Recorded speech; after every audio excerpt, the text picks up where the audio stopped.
지금 주식을 매수를 해야 되냐, 지금 들어가야 되냐, 안 들어가야 되냐, 뭐 이거에 대한 답을 얻는 게 중요한 건데,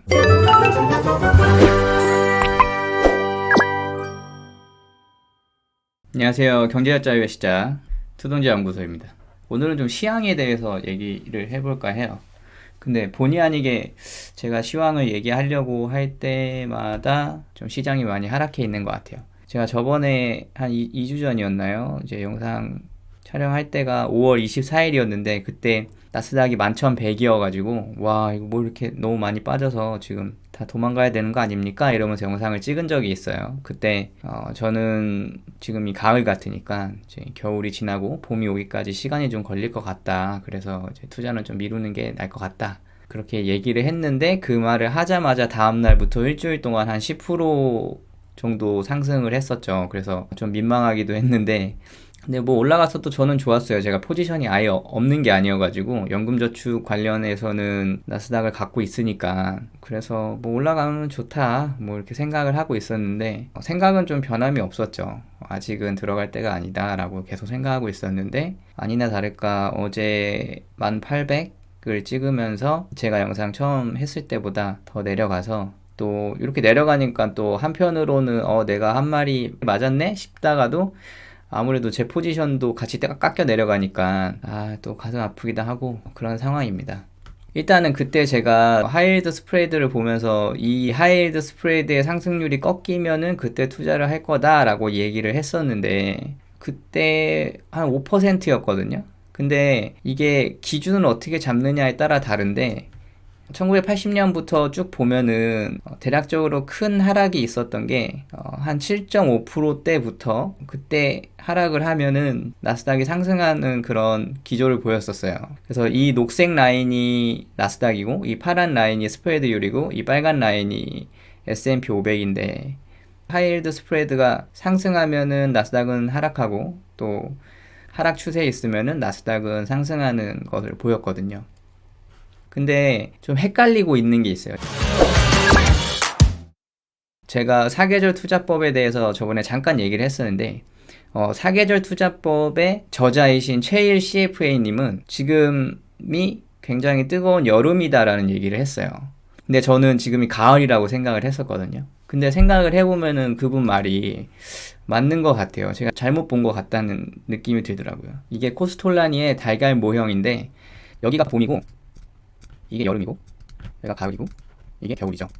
그러면은 이제 봄에는 주식 투자를 시작을 해서 상승을 하면 주식을 매도하고 예금 입금을 한 다음에 이제 주식이 하락하면은 채권을 투자하고 채권을 투자한 후에 부동산을 투자해서 다시 봄이 오면은 주식을 매수해야 된다. 그래서 이 라인이 주식을 매수하고 이 라인에서 주식을 매도해야 된다. 이제 사계절 투자법하고 굉장히 비슷하죠. 뭐 일각에서는 이 코스톨라니의 달걀 모형이 우리 한국 시장에 맞지 않다 뭐 말도 있고 너무 오래된 거다라고 얘기를 하는 것도 있는데 1920년 후반에 나온 거잖아요. 저는 그래도 이런 기준을 잡는 게 중요하다고 생각하기 때문에 거시경제를 보는 거를 좀 중요시 합니다. 근데 사실 제가 하는 투자법 자체가 이런 거랑은 크게 상관은 없어요. 다 적립식 투자를 하고 또 그냥 파킹 통장에 현금을 쌓아두고 있다가 공모주 투자를 하는 주로 그런 식으로 하기 때문에 굉장히 어떻게 보면 되게 보수적으로 투자를 해서 봄이니까 막 주식을 엄청 많이 사야겠다. 뭐 여름이니까 팔아야겠다. 막 이런 생각은 하지 않거든요. 근데 제가 요새 지금 조금 헷갈리고 있는 건 뭐냐면 지금 이 코스톨라니 달걀 모형으로 주시장을 그려보면 그림을 그리면 제가 마우스인데 좀 잘 안 되지만 이런 식으로 될 거라고 생각을 한 거예요. 제가 생각을 했을 때. 그래서 4분면으로 나눠서 봄에 주식이 상승을 하고 여름에 주식이 최고점을 찍으면은 가을에 하락을 하고 겨울에 정말 최저점을 찍고 여기서부터 다시 이런 식으로 상승을 하고 뭐 이런 식으로 휩소를 그리면서 주식시장이 상승을 할 거라고 생각을 했던 거죠. 근데 최일 작가님의 말로는 지금이 아주 뜨거운 여름이다 라고 얘기를 하셨었어요. 한 저번 주 정도 제 동영상을 봤었는데 근데 그것도 맞는 말이 이게 금리의 꼭지잖아요. A 지점이 금리의 꼭지인데 금리의 꼭지가 아직 안 왔다는 거죠. 그러니까 아직 여름인 거예요. 근데 제가 여름이 아니라고 판단했던 이유는 OECD의 경기순환지수 때문이에요. OECD의 경기순환지수로 보면 지금 100포인트에서 아래로 내려가고 있는 상황이니까 가을이 맞거든요. 근데 여기 보면은 한국도 있는데 코리아도 100포인트 아래고 미국도 100포인트 아래로 지금 진입을 한 상태예요. 그래서 난 가을이구나 라고 생각을 했는데 이제 5월에 FOMC 회의 결과를 보면은 50bp 올릴 거다. 픽스텝이죠. 근데 0.75% 더 올린다고 이렇게 얘기해서 막 자이언트 스텝이라는 얘기를 하잖아요.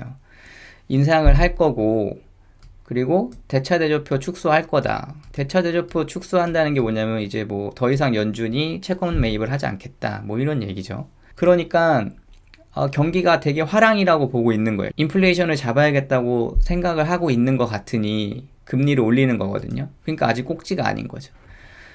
근데 한국도 이게 6월 10일 기사인데 연말에 기준금리를 2.75%까지 올릴 수도 있다라는 얘기를 했어요. 그러면은 지금 1.75%니까 1%가 더 올라간다는 소리인데 그러면은 지금이 화랑은 맞죠. 근데 왜 주식이 이렇게 많이 떨어졌지? 라는 생각이 드는 거예요. 지금 코스피 보면은 오늘 기준으로 24%가 지금 하락한 상태인데 뜨거운 여름인데 왜 이렇게 많이 떨어져 있지? 라는 생각을 하는 거죠. 그래서 이건 제 생각인데 이 모형을 이런 식으로 그려야 되지 않나? 싶은 거예요. 그러면은 이 사사분면 나눠보면 봄에 주식이 올라가는 건 맞는데 여름이 아주 뜨거웠고 그 뜨거웠던 후반부에 주식이 많이 하락을 한다는 거죠. 그래서 가을을 거쳐서 이제 겨울이 오고 다시 이렇게 봄이 오겠죠. 그래서 이런 식으로 생각을 해야 되나? 라는 생각을, 그러니까 어떻게 보면 껴맞추기인데 보통은 이런 식으로 돼야 되는데 그럼 왜 여름인데 이렇게 많이 떨어졌지? 싶은 거예요. 지금 나스닥도 많이 떨어졌고. 그래서 뭐 거시경제를 본다는 것 자체가 어떠한 이제 주식의 흐름을 정확하게 딱딱딱딱 맞출 수는 없다고 생각을 해요. 그냥 참고가 될 뿐이고 시장이 지금 어느 정도까지 왔다 판단을 하는 거지 딱 맞는 건 아니라는 생각을 하게 됐습니다. 그래서 결국 뭐 중요한 거는 지금 주식을 매수를 해야 되냐, 많이 떨어졌으니까 지금 들어가야 되냐, 안 들어가야 되냐, 이거에 대한 답을 얻는 게 중요한 건데 제 결론은 지금 저 같으면은 뭐 저도 지금 현금을 쌓아놓고 있는 상황이지만 저 같으면은 들어가지 않습니다. 지금은. 만약에 이 모형이 정말 잘 작동을 한다면 아직은 하락은 남은 게 있는 것 같고 그리고 가을로 넘어갔을 때 저는 지금부터 주식을 뭐 들어갈지 보다 채권 투자를 공부할 것 같아요. 저 같으면은. 왜냐면 지금 저도 채권을 갖고 있는데 하락률이 엄청납니다. 기사를 좀 살펴보면 50년 만에 처음 주식 채권 1년 사이에 10% 이상 동반 하락. 50년 만에 처음 있는 일이라고 해요. 주식과 채권이 동시에 떨어진 게. 그리고 채권의 수익률이 굉장히 많이 떨어져 있기 때문에 지금은 채권의 저점이라고 생각을 합니다. 왜냐면은 금리가 아직 올라가고 있는 중이잖아요. 아직 좀 남았다면서요.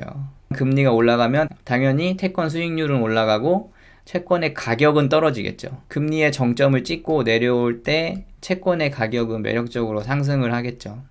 그래서 지금은 오히려 어떤 주식을 사야 될지 뭐 고민을 할 때보다, 물론 저의 포지션의 얘기예요. 저는 정시 투자를 하고 있기 때문에 주식 포트폴리오는 아예 없는 건 아니잖아요. 지금부터 저는 목돈을 갖고 채권 투자를 준비해야겠다. 뭔가 포지션을 채권을 많이 가져가는 포지션으로 짤 생각을 해야겠다라는 생각을 합니다. 오늘은 간단하게 시황에 대해서 이야기했습니다. 투자를 권유하기 위해서 영상을 찍은 건 아니고요. 모든 투자의 책임은 본인에게 있다는 거 생각하시고 그냥 이런 인사이트를 갖고 있다라는 정도만 참고하시면 좋을 것 같습니다. 오늘 여기까지 하겠습니다. 감사합니다.